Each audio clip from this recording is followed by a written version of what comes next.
Well, good morning. I'm wearing my Army pin for those of you who are also veterans or have family member who served or who is serving.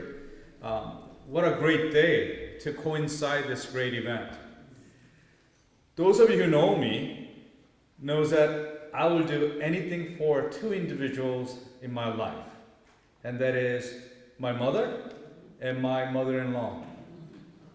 My kids joke and say that we're second-class citizens when it comes to our family pecking order. I said, no, that's not even true. There is our moms, there's your grandmother, essentially, grandmother, and then there's your mom, and to my daughter-in-law, your parents, and then maybe you guys. So my mother-in-law just turned 93. Born 1929, my mom is 92. And common thread that I realized about these two individuals is that they grew up in a completely different reality, or same country, but society in terms of their class aspect of it. But what bonds them together is the experience of their childhood. Growing up in the occupation, under the Japanese occupation back then, where the culture, language was taken and stripped away. And the meaning of being Korean was stripped away.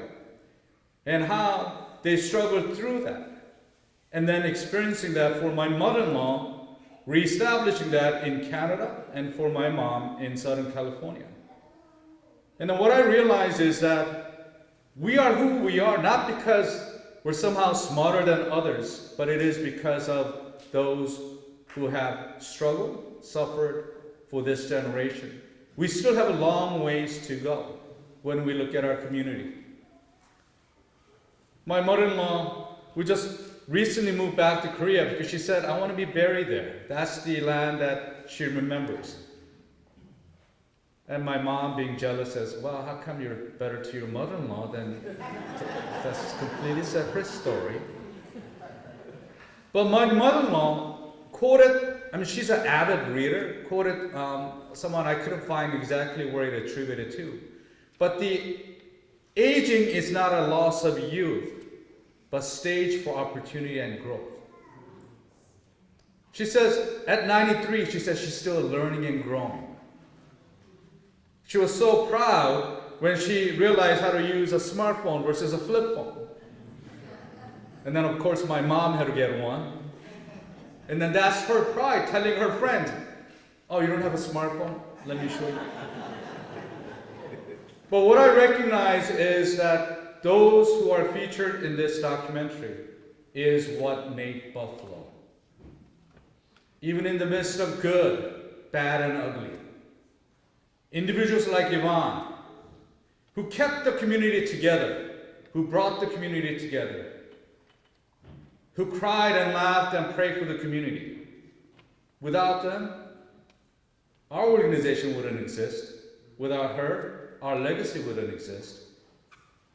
Even though there are days and times that the future looks bleak, without their sacrifice and their struggle and their successes, our future will not exist.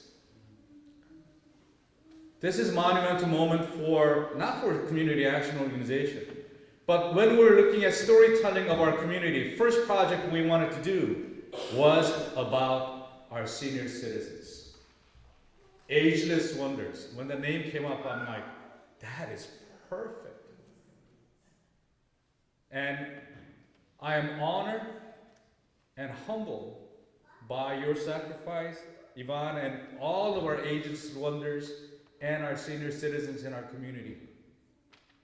We still have a lot more work to be done, but let's keep fighting, and let's continue to look for that bright star where our community will not be divided based on income, race, what zip code we live in. This is a great day. Thank you so much, and I'm honored to lead this organization.